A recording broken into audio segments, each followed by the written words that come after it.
Assalamualaikum warahmatullahi wabarakatuh. Perkenalkan, nama saya Muhammad Endriani dari jurusan Pendidikan Agama Islam UIN Antasari, Banjarmasin. Saya di sini akan menjawab beberapa pertanyaan yang terkait dengan pendidikan keluarga dan masyarakat. Silahkan disimak. Telah masuk ke pertanyaan yang pertama, yaitu tentang tujuan berkeluarga, dasar-dasar Al-Quran dan hadis anjuran hidup berkeluarga. Di dalam buku Fikih Keluarga Terlengkap, karya Rijim Aijid dijelaskan bahwasanya tujuan berkeluarga dalam Islam adalah untuk membangun keluarga sakinah, mawaddah, dan warohmah. Dan juga tujuan berkeluarga berdasarkan Quran Surah Ar-Rum ayat 21 dijelaskan ialah, dan di antara tanda-tanda kebesarannya ialah dia menciptakan pasangan untukmu dari jenismu sendiri, agar kamu cenderung dan merasakan tentram kepadanya, dan dia menjadikan di antaramu rasa kasih dan sayang. Sungguh pada yang demikian itu benar-benar terdapat tanda-tanda kebesaran Allah bagi orang yang berpikir. Pertanyaan yang kedua yaitu tentang kewajiban orang tua dalam mendidik, memenuhi ekonomi dan kesehatan keluarga. Orang tua memiliki peran yang besar dan berkewajiban untuk membimbing dan mendidik anak-anaknya, baik melalui pendidikan formal ataupun informal.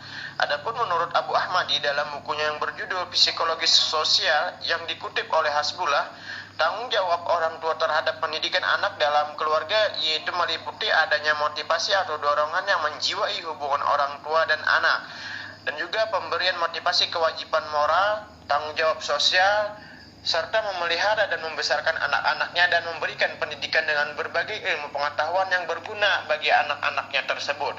Dan juga menurut Mutahharah dalam bukunya yang berjudul Upaya Orang Tua dalam Memenuhi Kebutuhan Pendidikan Anak pada Keluarga Nelayan Desa Bandengan, Kecamatan Jepara, Kabupaten Jepara, dalam memenuhi ekonomi, bahwasanya keluarga berfungsi sebagai yang bertanggung jawab dalam menjaga, menumbuhkan, dan mengembangkan anggota keluarga dari berbagai kebutuhan seperti kebutuhan pangan, sandang, papan, dan kesehatan.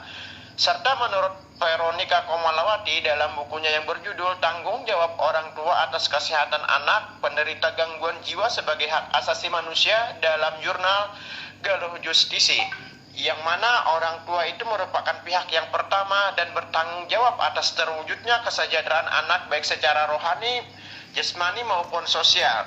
Karena hal tersebut disebutkan di dalam pasal 9 Undang-Undang Nomor 4 Tahun 1979 tentang kesejahteraan anak. Pertanyaan yang ketiga itu tentang kebiasaan edukatif yang perlu ditanamkan orang tua pada anak dalam kehidupan berkeluarga dan bermasyarakat. Yang mana kita ketahui karena dalam bergaul hendaknya kita itu selalu berbuat baik dan mengutamakan akhlak yang mulia kepada orang.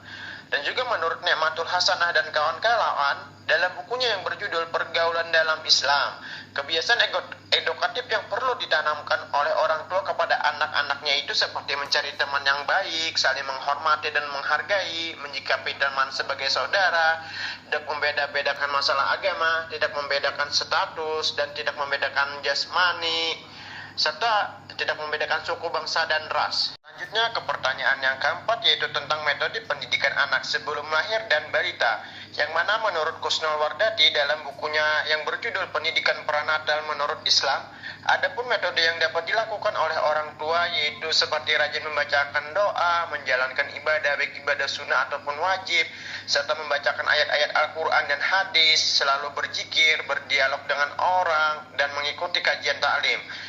Dan juga menurut Andre Kurniawan dalam bukunya yang berjudul Mendidik Anak Secara Islami, bentuk pribadi yang berakhlak sejak dini.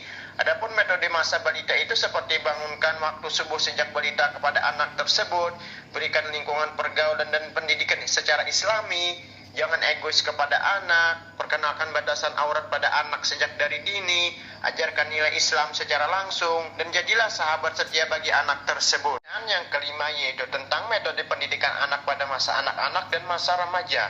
Menurut Muhammad Kutub dalam bukunya Minhajut Tarbiyah Islamiyah yang dikutip oleh Nur Biyati, yang mana metode pendidikan Islam untuk masa anak-anak dan masa remaja yaitu seperti pendidikan melalui keteladanan, nasihat, cerita, dan kebiasaan.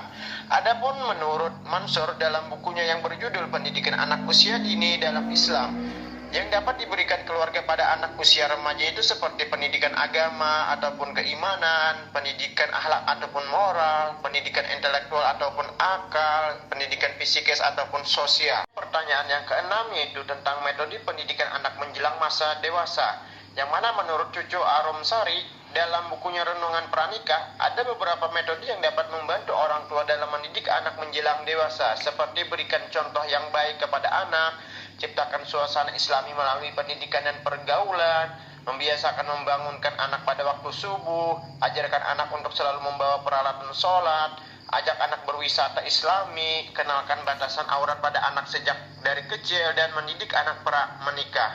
Mungkin ini beberapa jawaban yang dapat saya sampaikan dari beberapa pertanyaan tersebut. Semoga bermanfaat untuk kita semua. Dan juga apabila ada salah kata, saya mohon ampun dan maaf. Saya akhiri wabillahi taufiq wal hidayah. Wassalamualaikum warahmatullahi wabarakatuh.